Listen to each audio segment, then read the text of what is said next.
Imagine observing yourself in a mirror that not only reflects light, but also time itself, not looking at your face, but into the universe's infancy, when the universe was still enclosing itself within its first few breaths. That's just what the James Webb Space Telescope was designed to do. However, what it discovered when it probed further than anything prior was not infanthood. It was not the cradle of the universe. This was a contradiction, an impossibility on a cosmic scale.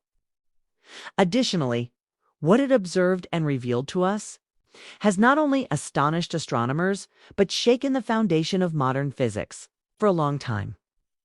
Scientists thought they had a pretty good understanding of the origins of the universe. First was the Big Bang, then a dark age, followed by the steady, slow birth of stars, galaxies, and eventually life. When we look further back, the simplest thing should be basic, faint particles, unorganized, chaotic hydrogen clouds in space. However, when the Webb turned its golden mirrors and aimed at a remote, allegedly quiet region of the sky, we expected to find vast black stretches, nothing more than darkness. Instead, it captured something that was never meant to be at that point, a fully developed galaxy. Rather than a hazy blob or gas scattered about, it was a complex star system that rotates, complete with spiral arms and a massive black hole at its center. Not just formed, but thriving. This wasn't a mistake. More and more data came in. Galaxies emerged from that primordial shadow, fully organized, chemically mature, and stable under gravity. It was as though the cosmic clock had sped up, skipping billions of years of evolution and landing in an era of unattainable maturity. With each observation, a terrifying inquiry began to echo louder in scientific circles.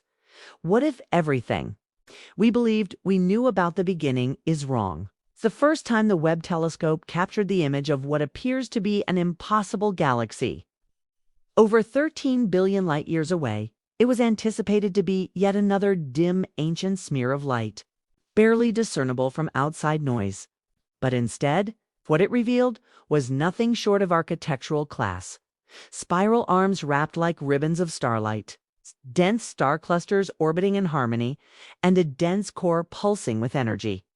This galaxy was not growing, it's created. And not just a little, it appeared as something we would expect to find billions of years into the universe's timeline. Not in the first few 100 million years after the Big Bang. To comprehend the reason for this baffling discovery, you must understand how galaxies are believed to evolve. In the early universe, matter was sparse and uneven, progressively brought together by gravity into clouds that collapsed into stars, which subsequently merged to form galaxies over long periods of time. However, Webb's observations suggested that this entire process had completed far too quickly. That galaxy hadn't just taken shape, it had thrived. Astrophysics rules did not permit this. It was similar to finding a mature, storic redwood tree emerging from soil that had just been planted. Even more perplexing, this was not an isolated occurrence. Webb found numerous galaxies across different regions of the sky, all displaying levels of organization, maturity, and complexity that were completely impractical according to our current knowledge of cosmic timelines. This wasn't just a glitch. In the telescope, instruments were working flawlessly. What wasn't working was the foundation of our theories. After analyzing the spectral data, the light fingerprint that reveals the components of these galaxies, astronomers received yet another blow. Not only did these galaxies exist, but the chemicals in them included traces of elements that shouldn't have been there yet. Carbon, oxygen, even iron. These elements don't come out of nowhere. They are made in the hearts of massive stars and only released into space through supernova explosions. That process requires time. First-generation stars, called population 3 stars, produce hydrogen and helium. After they die and scatter their contents, subsequent generations of stars are enriched from birth with heavier elements. That entire sequence should have taken hundreds of millions, if not billions of years. But here were galaxies, less than 400 million years old, exhibiting a long lineage of stellar deaths and rebirths. This would imply not only that the first stars had formed and died, but that the cycle had already occurred multiple times. The early universe, it seems, wasn't quietly waking up. It was burning, sprinting, forging, and exploding in ways nobody expected. Additionally, the presence of these elements raises even deeper concerns because they are not simply the components for stars. They serve as the basis for atmospheres, planets, and possibly life. Finding them so early is like stumbling upon a healthy coral reef at the foot of a volcano that erupted yesterday. The schedules do not just feel rushed, they feel broken. Just as scientists were beginning to believe, it could not be more perplexing. The center of one of these ancient galaxies provided the most bizarre surprise of all, a massive black hole, estimated to weigh over 1 billion times the mass of our sun. That would be extraordinary in today's universe, but in the early universe, that's not just unlikely, it's cosmologically absurd. Black holes are thought to develop gradually, beginning as the remnants of massive stars, then feeding over billions of years by consuming other stars, gas, and dust. Even the most optimistic simulations, with accelerated growth models and constant feeding, cannot explain how such a colossal black hole could form within 400 million years of the Big Bang. It would be like finding a mature adult who was born within the last hour. The math is ineffective. Yet, there it was. The gravitational signature was unmistakable. The rotation of nearby stars, the energetic emissions, the warped space around it all pointed to a gaping black hole in total adolescence. It did not develop. It arrived. Now, scientists are entertaining radical theories. Black holes in the early universe could be a direct result of the collapse of extremes, variations in the area's density at the beginning of the universe. Or perhaps the influence of dark matter or exotic particles accelerated their growth. However, these are not adjustments to current models. These are completely new blueprints for reality. What do you do when every observation defies the instructions you've been given? For many cosmologists, the response is unsettling. You alter the rules. The James Webb Space Telescope hasn't just presented us with anomalies. It's revealed a universe that appears to be acting in reverse, where complexity precedes simplicity and where ancient light carries blueprints that ought not to be there. Now, some scientists think that dark matter, once thought to be inactive, may have played a more aggressive role in shaping the early universe, constructing structures that accelerated galaxy formation. Others suggest that time itself may have passed differently in the beginning, stretched and warped in ways we can't yet detect, enabling entire epochs of evolution to occur in what we perceive as mere flashes. And then there's the most terrifying concept of all. Perhaps the early universe wasn't so different from the one we currently have. Maybe complexity is not the end of cosmic development. Perhaps it's the beginning. As researchers kept collecting data, they began to observe something even more bizarre. Something that had nothing to do with the quantity or brightness of these galaxies, but with the shapes they formed. Using deep learning algorithms, scientists found that the distribution of these ancient galaxies followed a very specific mathematical ratio, strangely similar to the golden spiral.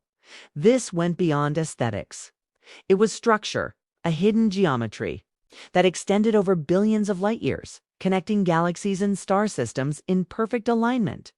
The very layout of matter seemed to behave in a fractal way, as if the universe were encoded with a design that reflected across scales.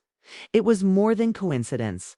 The spiral arms, orbital symmetry, and rotational distances, the high resolution images from Webb revealed that our belief in chaos in the early universe may have been erroneous. It's possible that the early universe was consistent, predictable, and bore fingerprints.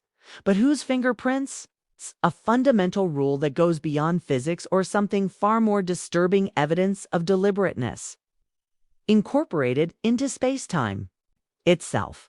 One of Webb's most controversial findings came not from a galaxy or a black hole, but from the hazy chemical trace left behind in a seemingly empty region of space. an interstellar void so ancient it was assumed to be sterile.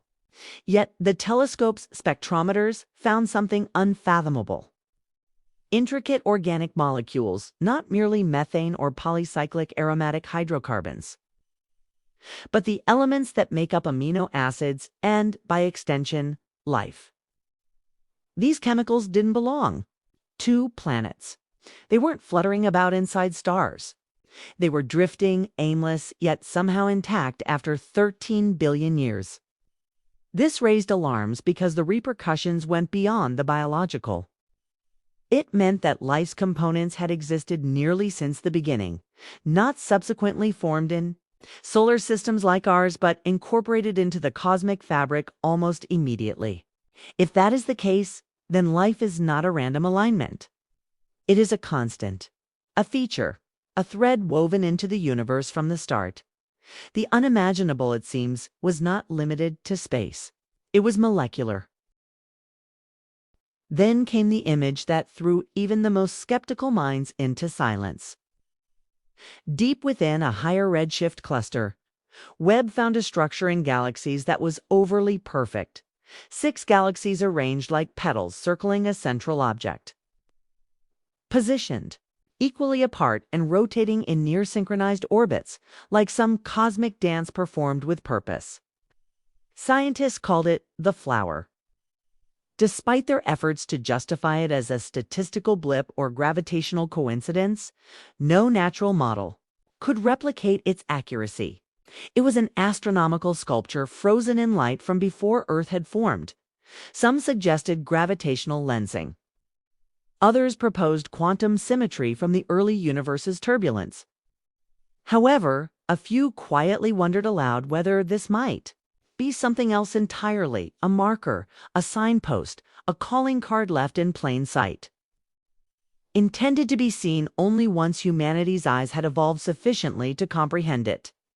Lastly, the most terrifying theory to emerge from all of this is that the very act of observing these ancient galaxies might be affecting them in the past, known as the observer effect in quantum physics. It describes how the outcome of an event can be altered simply by being measured. But what if this rule extends beyond particles? Imagine if the universe, on some unfathomable level, is capable of paying attention that by building the James Webb Space Telescope and peering into the early cosmos with unprecedented clarity, we not only discovered secrets, but awakened something once dismissed as philosophical nonsense. This theory is now being taken seriously by a small group of Webb-savvy physicists who spot patterns in data that shift depending on how and when they are processed. Some images appear to subtly change over time, as if the universe itself is reacting to being observed. True, it would mean we're not just pioneers, we're part of it, co-authors of the reality we desire to understand. What the James Webb Space Telescope observed was never about stars, dust, or black holes moving through time. It was about truth so immense, so ancient, and so intricately woven into the fabric of everything that witness in it is like experiencing the scaffolding of reality tremble beneath your feet. We did not merely observe the unthinkable. We unlocked it. Not by coercion, but by daring to ask questions that no civilization before ours had the technology or the audacity to pose. Galaxies too mature, chemistry too complex, patterns too perfect. Signals to aware webs. Revelations are not simply that the universe is more enigmatic than we anticipated, but that it may be aware of our creative abilities. Perhaps, for the very first time, the universe spoke back not in words, but in light, in formation, in echoes that stretch beyond time itself. Perhaps we failed to locate the universe's outer limits. Maybe we found its memory and it thought of us. So now, the question isn't what Webb saw. The real question is, what was the Webb? If this left you shaken, if the patterns appeared too sharp, the timing too perfect, the revelations too synchronized to be random, then you're not alone. Sign up, because we are not just watching the stars, we are following their response. Activate notifications, because the next signal may already be incoming. Please forward this video to someone who still believes the universe is silent. Comment below. What do you think Webb observed or awoke? Applause?